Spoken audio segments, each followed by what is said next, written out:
¿Cómo están? Muy buenas tardes. Bienvenidos a una nueva edición de UPAO Noticias. Esta tarde nuevamente los acompañaré. Beto Pinillo se encuentra aún de vacaciones y ya en los próximos días se va a reincorporar. Estamos en vivo e indirecto por la señal de ViuPAO TV 3.1 HD y también en nuestro Facebook Live. Recuerde, comente, envíenos quizá alguna información también que le parezca pertinente sobre la coyuntura de nuestro país o sobre los temas que se tratan en esta edición. Vamos a empezar la jornada informativa con una entrevista acerca del análisis de la coyuntura política justamente que se vive en nuestro país. Para ello nuestro invitado ya está con nosotros, el doctor Humberto Enríquez, quien es constitucionalista de la UPAO, docente, por supuesto, de la Facultad de Derecho. ¿Cómo está? Buenas tardes, bienvenido. Buenas tardes, Melissa. Aquí estoy, a tu disposición. Doctor, principalmente para abordar esta temática que es la que está sonando últimamente en los medios de comunicación, ¿no? Sobre esta reprogramación que ha pedido el presidente de la República para esta citación que será para el día 16, pero él está pidiendo que se reprograme la fecha. Y bueno, frente a esta denuncia de la Comisión Permanente por traición a la patria, hay que entender este tema por partes. En primera instancia, Casidero tiene una denuncia contra un jefe de Estado, digamos, en este caso, por traición a la patria. ¿Cuáles serían las causas? Bueno, mira, de acuerdo al reglamento del Congreso, las denuncias constitucionales las puede hacer cualquier ciudadano siempre y cuando él tenga interés directo en la denuncia, o un congresista, o lo puede hacer el fiscal de la nación o el Ministerio Público. Y lo que se ha hecho es precisamente la denuncia por un grupo de ciudadanos, pero como se suponía que había un cuestionamiento en esa parte, porque los ciudadanos que han presentado la denuncia no estarían directamente afectados, entonces esto lo asume un congresista para darle la validez jurídica que se necesita. Y bueno, la denuncia fue a la Subcomisión de Acusaciones Constitucionales. Ahí se ha formado una comisión que analiza el caso y ellos han terminado con un dictamen en el sentido de que sí amerita una denuncia por traición a la patria. Entonces, lo que ellos han acordado tiene que ser elevado a la Comisión Permanente, para que la Comisión Permanente vea si es posible acusar, sea por un delito o sea por infracción a la Constitución del Estado. Eso es jurídicamente lo que está pasando en este momento en el Congreso de la República. Ahora, si tú me preguntas si efectivamente el presidente ha cometido o no una traición a la patria, Ajá. entonces yo diría que eso es precisamente lo que está en el gran debate y que tendrán que ver en la Comisión Permanente, porque el Castillo en algún momento, antes de ser presidente, efectivamente estuvo en una especie de congreso o en un evento en el que gritaba, ¿no?, que mar para Bolivia, etcétera, ¿no? Pero claro, él dice, yo lo hice cuando no era presidente. Sin embargo, ya cuando ha sido presidente, en una entrevista, él dice, bueno, ese es el derecho que tienen los bolivianos. Entonces, como que él está dispuesto, ¿no?, a entregarle la salida al mar, lo cual afecta el territorio nacional, que según la Constitución del Estado, el territorio que comprende suelo, subsuelo, mar y aire es inviolable. Y Entonces, además no se puede tampoco entregar a nadie, ¿no? Eso está en la Constitución del Estado. Y entonces él dice, bueno, yo consultaría al pueblo, o sea, una especie de referéndum. Y eso es imposible, de acuerdo a la Constitución. No se puede hacer un plebiscito o un referéndum respecto a si tú puedes ceder territorio, porque la Constitución dice que eso no puede suceder. ¿Te das cuenta? Son opiniones, pero no ha entregado territorio como para decir que ha traicionado, ¿no es cierto? Ujú. Pero bueno, es que ha generado una serie de implicancias esa decisión, porque ya en mismo Bolivia dijeron que muchísimas gracias por lo que había ofrecido el presidente Castillo, ¿no? O sea, genera expectativas Ya. que ameritan definitivamente que un jefe de Estado mida sus palabras y actúe conforme a la Constitución del Estado. Porque ya no se trata de la opinión de una persona cualquiera, porque el presidente es jefe de Estado y nos representa a todos. Entonces, cuando él habla, habla por todo el país, por todo el Estado peruano. En consecuencia, hay ahí una par de jurisprudencias que han sido ya vistas en los foros internacionales y en el que han determinado que ese tipo de acciones sí genera una especie de traición a la patria, ¿no?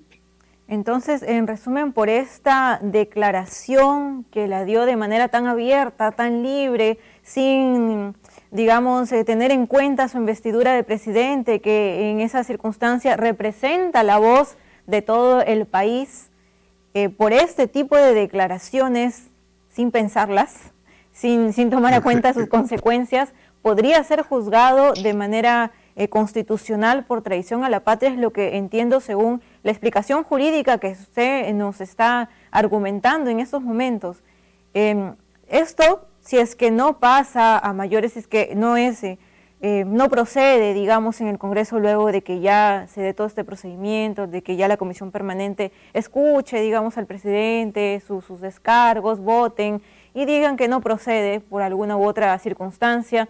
De todas maneras le va a quedar como un estate quieto al señor Castillo para que pueda pensar mucho más Tener en mucho más cada cuidado, uno, ¿no? Tener ¿no? mucho más cuidado. Claro, tener mucho más cuidado en cada una de sus declaraciones, porque si Yo bien es creo cierto, que, pues no, yo no creo es que el cualquier presidente joven de la Castillo, esquina, ¿no? Melissa, yo Es el creo que el presidente. presidente Castillo no ha asumido que él es el jefe de Estado. Pero ya pasó buen Él tiempo, cree que ya está creo que lo debe actuando entender. todavía como una especie de sindicalista que mueve las bases y que quiere plantear cosas que la Constitución se lo prohíbe, como por ejemplo una asamblea constituyente. Eso no está dentro del marco constitucional.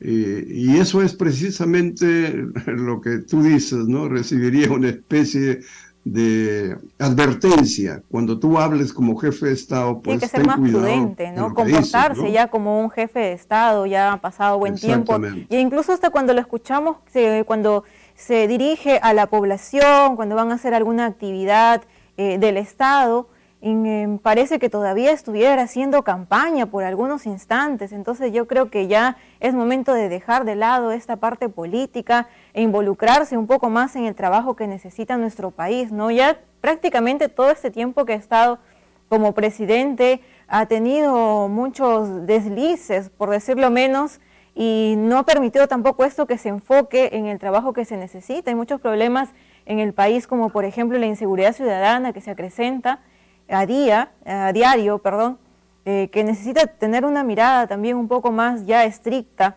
y estas cuestiones políticas a veces retrasan lo importante de nuestro país. Además, otra cosa también que queríamos consultar, bueno, él pidió que venga una comisión de la OEA por la crisis, ¿no?, que se está viviendo en el Perú, que casualmente muchos culpan al presidente por esta crisis también, entonces ahí es una paradoja.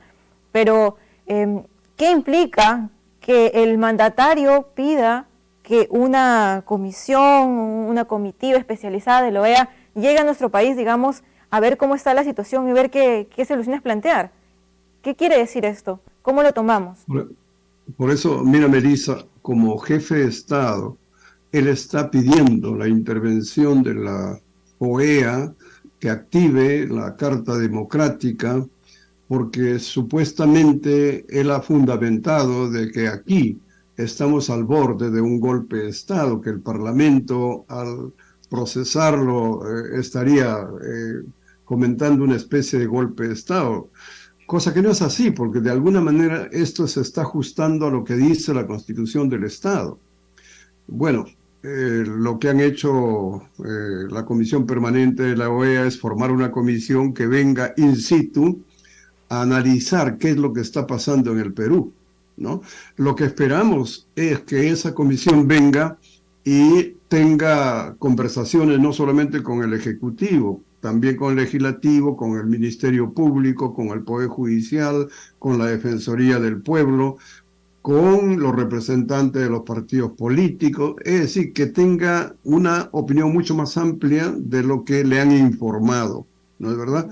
Entonces, si eso fuese así, yo creo que tendríamos una esperanza en lo que la comisión puede hacer. Pero si viene con los ojos cerrados a hacer lo que el presidente dice, yo creo que su informe va a ser muy sesgado y va a generar más conflictos en el Perú.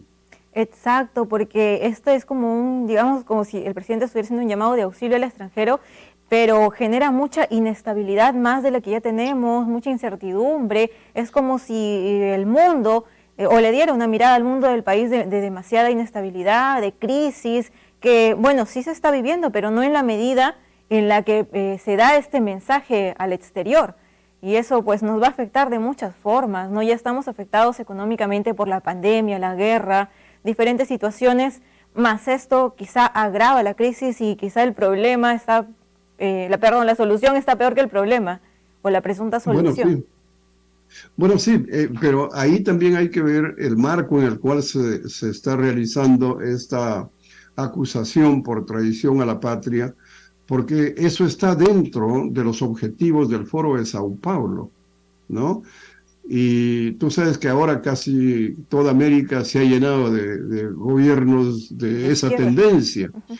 Y para ellos el problema no es generar desarrollo, no es generar estabilidad, sino al contrario, generar inestabilidad y probablemente generar miseria, porque el Estado tendría la responsabilidad de entregar bonos, de entregar alimentos, y de ese modo tendría sumiso a la población. Esa es la idea que tiene el Foro de Sao Paulo. Si no, mira los ejemplos de Venezuela, Nicaragua, ahorita mismo Bolivia, y entonces el destino del Perú, si continúa como está, sería realmente preocupante, por decirlo menos, pero yo diría lamentable, ¿no? Si cayéramos en una situación así.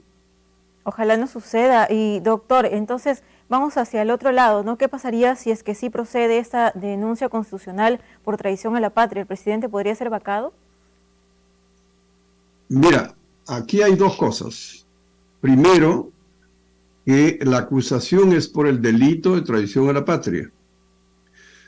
Si es que amerita que se pase al Ministerio Público para que acuse y el Poder Judicial lo enjuicie y finalmente, si hay mérito, lo condene, para eso se necesitan 51 votos, quitando los miembros de la Comisión Permanente, ¿ya? Porque ellos, como ya votaron en la Comisión Permanente, ya no pueden votar nuevamente en el Pleno. Entonces se necesitaría 51 votos.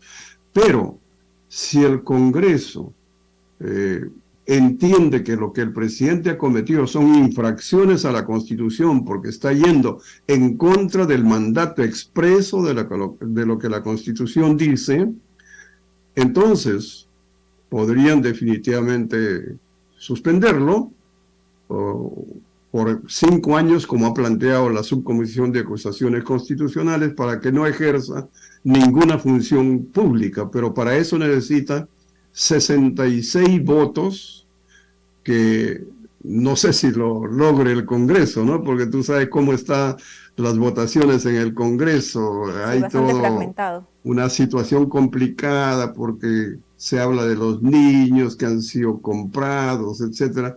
Este Congreso en realidad no está dando tampoco la talla como quisiéramos en el Perú, ¿no?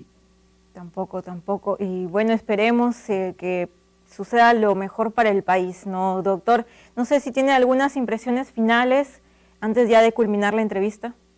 No, solamente decirte que por lo menos yo veo que el trámite que se está llevando a cabo se ajusta a lo que dice la Constitución y el reglamento del Congreso. En consecuencia, lo que suceda luego, esperemos que sea lo mejor, pero nadie podrá acusar de que ha habido violaciones al debido proceso, que ha sido muy apresurado, que ha tenido intencionalidades que están fuera de la Constitución. No, sobre eso definitivamente no. Entonces, ya lo que el Congreso resuelva, pues tendremos que aceptarlo porque esas son las atribuciones que tiene. Entonces, Melissa, yo lo que le pido a la población es tranquilidad porque al final eso es lo que necesita el país. Así es, doctor. Y nuestro país, a pesar de todas las crisis que hemos pasado, siempre hemos sabido salir adelante con el trabajo y el esfuerzo de todos los peruanos. Siempre nos las ingeniamos y seguramente no va a ser la excepción en esta vez, ¿no? Esperemos tener un mejor futuro. Muchas gracias, doctor, por haber estado con nosotros. Muy clara la explicación. Creo que todos nuestros televidentes hemos llegado a entender muchísimo más cómo es que se viene dando esta coyuntura política nacional. Muchísimas gracias a ti. Bien, vamos nosotros a una pausa y regresamos con más. No se muevan.